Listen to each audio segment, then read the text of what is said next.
My name is Emily, I'm 43 years old and run an aesthetic salon. I divorced my husband, Sam, 5 years ago. The reason for our divorce was his affair. At that time, Sam won over our then 13-year-old daughter, Kelly, completely siding with him. He asked me for a divorce, saying he wanted to marry his mistress, Barbara. Having been troubled by Sam's infidelity for so long, I was ready to agree as long as I could keep custody of Kelly. However, my world shattered with Kelly's words. "I want to live with Dad and my new mom. Get out." Sam followed, demanding, "Just sign the divorce papers already." Cornered and meticulously outmaneuvered, I had no choice but to sign. 5 years later, Kelly suddenly visited my salon. It had been 5 years since I last saw her, and she greeted me with a smile, saying, "Mom." She was now 18. Shocked, I blurted out, "Who are you?" "What?" Kelly looked confused too. Seeing her drastically changed appearance made me wonder what had happened over these 5 years. Why did she choose to go with Sam and not me? I learned for the first time that Sam had lured her with promises of clothes and makeup, saying things like, "I won't nag you about studying like your mom does." Realizing how distant our current situation was from the past, I started plotting my revenge. Kelly, now 18, had gained a lot of weight and lost her sense of style, becoming a rather unappealing young woman. Despite her age, she seemed unconcerned about how others saw her. Just 5 years ago, she was a charming, sparkling 13-year-old, already showing great potential. She had even aspired to be a model. With the right height of 5 feet 5 inches, long limbs, and a slender figure. She was close to landing modeling gigs in magazines. And used to share makeup and fashion tips with me. Kelly had an aura about her, but now it was gone. What could have led to such a drastic change? What could have possibly happened for Kelly to end up so drastically changed? As I pieced together the puzzle, it became clear that Barbara, Sam's new wife, played a significant role. Initially, Barbara treated Kelly kindly. Likely because Sam needed custody of Kelly to divorce me and marry Barbara. Barbara had to befriend Kelly to marry Sam. Honestly, I think marrying someone with a teenager is quite a burden. But her desire to take Sam away from me was stronger. That's why she buttered up Kelly, winning her over to the side. Kelly was so close to me, but it was Kelly's femininity that captivated her. Kelly was aspiring to be a model, diligently working on it. She collected affordable cosmetics, studied makeup techniques, and posted on TikTok. Being in middle school, she couldn't afford expensive cosmetics or clothes. That's where Sam and Barbara stepped in, whispering sweet nothings to Kelly. For a girl her age, it was tempting bait. To Kelly, Barbara must have seemed like a kind older sister. At 27, Barbara was too young to be a mother figure. But Kelly thought they could be like friends. I supported her interest in fashion and self-improvement. However, I was strict about her studies. Kelly argued that models don't need education, but I still wanted her to go to college. She disagreed with me on that. Which probably led her to choose Sam and me. I thought so. I thought Dad and Barbara were kind at first. They bought me clothes and expensive cosmetics, and didn't nag me about studying. But within a year, things changed. Dad seemed to have run out of money, and Barbara's attitude changed completely. If that was the case, you should have come back to me. I was waiting for you. After saying such awful things and driving me away, how could I? Besides, Dad said you didn't want me back. That's not true. I didn't want to let go during the divorce. But I had no choice, Kelly chose Dad over me. I felt my own powerlessness anew, realizing the pain I had caused Kelly. Kelly, too, probably didn't want a divorce in the first place. It must have been tough for her, especially at such a sensitive age, to see her parents split and her father remarry a younger woman. What exactly changed? Kelly then started to reveal bit by bit. The turning point in Barbara's behavior was when Kelly was scouted by talent agents while out with Barbara. And not just once or twice, but quite frequently. Barbara, who used to be scouted herself, felt jealous. She took away all of Kelly's cosmetics, destroying them with water. You seriously think you can be a model? You're not exceptionally beautiful or unique, just average. It's not a world where effort alone can get you there. So it turned out that her cosmetics were really taken away. Barbara didn't stop there. She started making high-calorie dishes. Mostly carb-heavy meals. Since Barbara wasn't a great cook, she mostly bought ready-made meals. By then, Sam was losing interest in Barbara and would come home late. Family dinners became rare. Kelly, in her growing years, had always restrained her diet to maintain her figure. But suddenly, her appetite took over. Perhaps due to emotional stress. Barbara kept pushing Kelly down. "You know, Kelly, you're not a great figure. You might think you're cute, but you're just another face in the crowd." Kelly's self-confidence eroded, resorting to eating for comfort and then regretting it. A negative cycle that eventually led her to become reclusive. Kelly struggled with her studies. I believe that Barbara's manipulation contributed significantly to Kelly's loss of will. "Why did you ask who I was the moment you saw me?" "I knew it was you, but you were so surrounded by negative vibes, I couldn't find the words." "Have I really changed that much?" Kelly wondered if she had really changed that much. "Remember, you wanted to be a model until 5 years ago?" "I did, but Barbara said it was impossible, and eating became my only joy." Barbara's intentions were too obvious. Still wanting to be the star of her own story. Barbara, once the top dancer in a nightclub, had Sam frequently visit her. Despite the age gap of 16 years and the challenges of being a stepfamily, Sam and Barbara married. I learned from the staff at Sam's salon that Barbara had multiple cosmetic surgeries and breast augmentations. Even though we were married, Sam was always out with Barbara. During the divorce discussions, Sam deliberately brought Barbara along. Well, if we were to divorce, I would have to leave the house, and in a way, it seemed like a natural right for Barbara. I can't forget her triumphant face at that time. "Are you upset? Sam likes beautiful things, doesn't he? As an aesthetic salon owner, you might be young and beautiful compared to others your age. But, of course, he chose me for my youth, the title of being number one, and beauty, right? Do you understand Sam's infidelity? You'll be cheated on soon. Sam always wants youth. Once you're over 30, he'll lose interest. If you're prepared for that, go ahead. You're just making excuses for losing. It's quite unbecoming, you know. Just so you know, Sam hits on every woman who walks into the salon. You'll be the one cleaning up his messes. Are you okay with that?" Sam's fondness for women was well known, especially how he'd hit on new female staff at his beauty salon.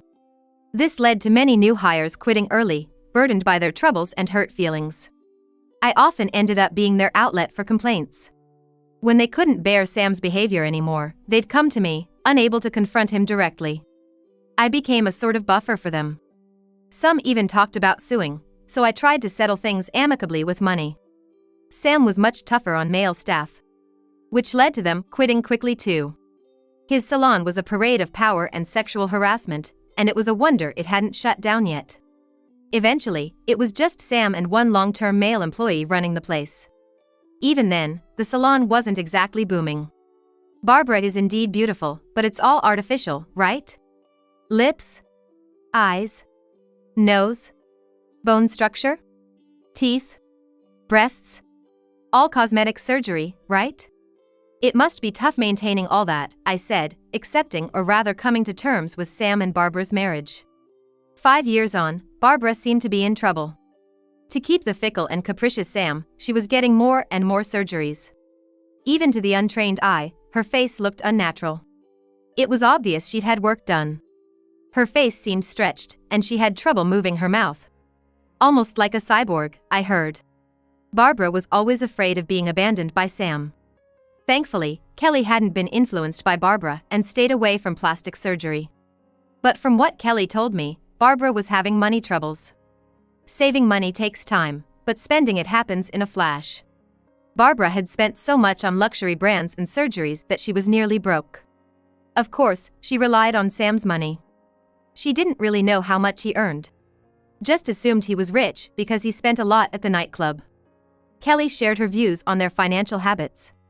"I think Dad and Barbara were both big spenders. Dad loved cars, and Barbara always took taxis, even for short distances. Sometimes the drivers would even complain. They'd buy clothes without looking at the price tags, many of which were never worn. At first, they bought things for me too, but it soon became clear they thought it was a waste to spend on me. Actually, I think Dad's almost broke," I revealed. Kelly looked surprised. His salon hardly gets any customers now. He can't even pay the remaining staff, and now he's buried in debt. The bank won't lend him money anymore. So, I bought his salon. Then Sam and Barbara burst in. I knew it, Kelly, I told you not to come here. Emily, did you fill her head with something? I was just telling her about buying your salon. You're broke, so how can you support Kelly? Nice going, buying your ex-husband's salon for such a low price. Your salon was barely functioning. You're reaping what you sowed. You never valued your employees, and now nobody values you. Do you have any idea how much I've had to cover for you behind the scenes? You were supposed to do that, right? I mean, you could open your salon only because I had mine, right? You forgot to be grateful for that and just go ahead and buy it, huh? I used to work at Sam's salon, too. Yes, I ended up boldly taking the position of wife after Sam made advances towards me. I took care of shaving or extensions, not cutting hair. I performed these services on regular salon chairs, not beds. This got popular, and I went on to study aesthetics seriously, eventually opening my own salon. Sure, Sam helped, but I worked hard in the competitive world of aesthetics. If you want your own place, why not open a nightclub? That way, you can work surrounded by beautiful women. Only if you have the money. No big deal, Barbara can just go back to work. What? I didn't hear about this. And don't rely on me when you hardly come home. You came to me crying for money for your surgeries. I told you to keep it moderate, but you're addicted. Honestly, you're not beautiful anymore. As I heard, Sam and Barbara's relationship had already turned cold. Sam probably planned to leave her. But with his income gone, he had to turn to Barbara in panic. It's no surprise Barbara was angry. Even though Sam used to be a ladies' man, he's now 45 and past his prime. The only way for an aging man to stay attractive is to be wealthy. Sam, having lost both youth and wealth, wouldn't be of interest to anyone. Barbara must have run out of patience with him. Oh, I see. So you were dumped by that 20-something girl from the nightclub you've been all over recently, huh? What are you talking about? You've been cheating, haven't you? And it's been so obvious. That girl, she's been saying how useless you are behind your back. You don't spend much money, and your gifts are cheap. It's pathetic to see a broke man trying to play around. Sam's face turned beet red. Clearly wounded in his pride. Have you looked in the mirror? Your face is monstrous. Barbara's face might indeed be unnatural and overdone, but it was all for keeping Sam's love. She took him from me, but now as his new wife, she feared being taken from as well. It seemed like karma to me. How much did you spend at that nightclub? The interest alone is like $6,000, right? Using up your credit card's limit. Are you insane? You've used up all your cards, right? How do you plan to live now? Don't count on me. It's my money, I can do what I want. What about you? You're $100,000 in debt. You spent all your earnings from the nightclub on surgeries, then turned to loans when you ran out. You're not planning on making me deal with that, are you? Sam and Barbara's argument escalated. Both fixated on money issues. No matter how much money you make, it's all gone on surgeries. What's the fun in wasting money on such trivial things? Trivial? That's rich coming from you. You go to nightclubs to get fawned over because nobody does that in your daily life. You spend big money just to be flattered, but that's their job. They're just working for you. And me, I'm just trying to stay beautiful. It's like shopping. Why is it wrong to want to look good? All men love beauty. The moment they meet you, they judge you by your looks. They say there's a $2 million lifetime difference in earnings between a beauty and an average person. Their hatred for each other was astounding, considering they once loved each other enough to marry. Your beauty theory is nonsense. You're $100,000 in debt. Deal with it yourself. The collection calls and notices are non-stop. What will you do now, former #1 dancer? Maybe work in a nightclub again? You're good at luring men, after all. It was hard to listen to their exchange, especially with 18-year-old Kelly present. Enough already. Take your financial issues with Sam and Barbara elsewhere. From what I've heard, isn't this all self-inflicted? If you don't spend within your means, isn't it obvious that this is how things end up? You have no right to talk.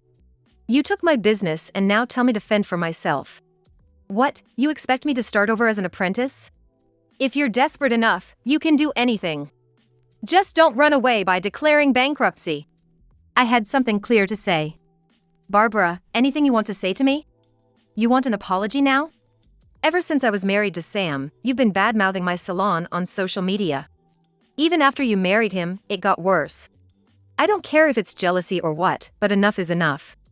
You posted fake reviews and complaints, saying my treatments ruined your skin or made you gain weight. When will you be satisfied? Do you have proof I wrote those? Barbara was defiant. Do you think there's no evidence? I've asked a lawyer to request disclosure. It's definitely you. I'll sue you for defamation. Sue me? Ridiculous, making a fuss over a few posts. If you're confident in your skills, stand tall. Maybe those bad reviews are genuine feedback. No matter what you say, I'll sue for defamation and demand a proper apology. Didn't you hear our conversation? I have no money. Your words made me realize I should declare bankruptcy. Then I won't have to pay, right? Can you stop being so defiant? It seems like you don't know how hard it is to declare bankruptcy. All your assets will be examined, you know? It took the initial cost, and you need to come up with the money even though you don't have it. That means you'll have to rely on your family, right? You were cut off from them, weren't you? After you dropped out of college to work at the nightclub without telling them. I'm planning to get $20,000 in damages from your parents through my lawyer. Wait, my parents have nothing to do with this. Please don't involve them. Things were just starting to get better between us after my marriage to Sam. I don't want to trouble them with things like defamation or debts. Barbara's sudden shift to a meek attitude, trying to garner sympathy, seemed manipulative. People like her find it hardest when their parents are brought into the matter. No, that excuse won't work. Stop running away. You need to take responsibility for the seeds you've sown. You should firsthand learn the consequences of slandering someone's company. You're only trying to beautify your exterior, but shouldn't you be polishing your inner self? It's true what they say, character is reflected in one's face. Whatever a 40-something woman says doesn't affect me. For men, a beautiful heart comes later. The face is what's most important. First impressions are everything. Women are all about looks. But that's not sustainable, is it? That's why Sam is already tired of you and ready to leave you, right? And I won't forgive you for the abuse you inflicted on Kelly. I'm not to blame, am I? Sam is her father. I did what I could as a stepmother. You brainwashed Kelly with all those negative things, driving her to become a recluse, didn't you? At this point, Sam's actions don't matter to me. What's important is holding Barbara accountable for the mental damage she caused Kelly during her crucial developmental years. But... Barbara stuttered, hesitating as if she wanted to say something but couldn't. I wonder what she's hesitating about. Because Kelly was so cute. Kelly was too cute, so you made her look worse to keep her out of sight? That's just your selfish jealousy. You lack confidence in yourself, so you keep undergoing surgeries. But there's no end to that. You stifled Kelly's natural confidence and vitality with such a petty reason. No, it's because she started to look too much like Emily. That's why I couldn't stand it. Everyone was stunned by her unexpected admission. Sam, who was also responsible, had been silently watching but now interjected. It's natural for Kelly to resemble Emily, their mother and daughter. I've always hated Emily. Sam, being such a player, stayed with Emily for 15 years without breaking up. It made her seem special, different from other women. So when Sam divorced Emily and remarried me, I felt like I was on top of the world. I refused to hand over Kelly because I thought it would hurt Emily the most. Kelly was radiant, charming, and full of potential. I was jealous of her just for that, but as she grew, she started to resemble Emily more and more, so. I was disgusted by her melodramatic act. This was irrelevant to Kelly, who was unfairly dragged into their ridiculous vendetta. It's a real nuisance for a child to be caught up in such petty matters. But the biggest scumbag here was Sam. He was silently observing, probably thinking his philandering was some sort of badge of honor. He probably thinks, I'm so popular, it's a problem, or stop fighting over me. He sees it as a badge of honor, which is what makes it so bad. Anyway, both of you, stay out of my and Kelly's lives. Barbara, you'll be hearing from my lawyer. Sam, you better find a new job quickly.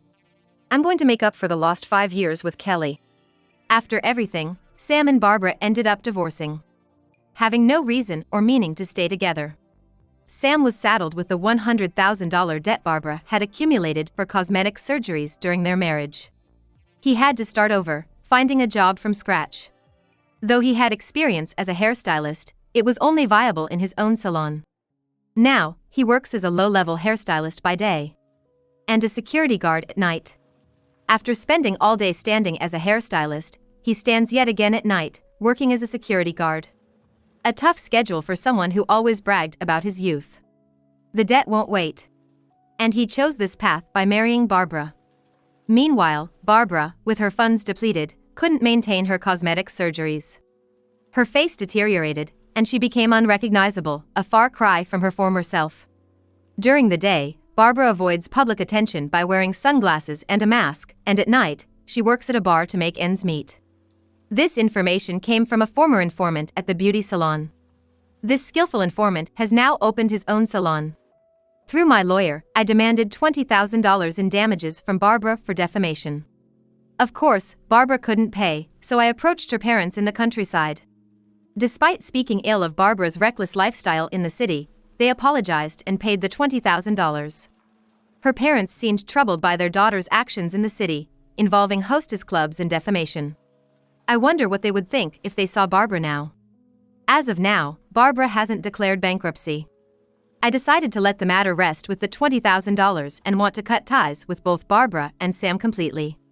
However, since Sam is Kelly's father, I'll allow him to visit her. And now, Kelly has officially returned to me. If she hadn't had the courage to come to my shop back then, things could have been much worse. I've started a diet plan for Kelly, not too late. We're counting calories and going to the gym. I'm also thoroughly teaching her about makeup, nails, and hairstyles to enhance her femininity. With her natural potential, Kelly transformed astonishingly quickly. It seemed she was regaining her original spirit. And then, she entered a before and after beauty contest I recommended, winning the grand prize.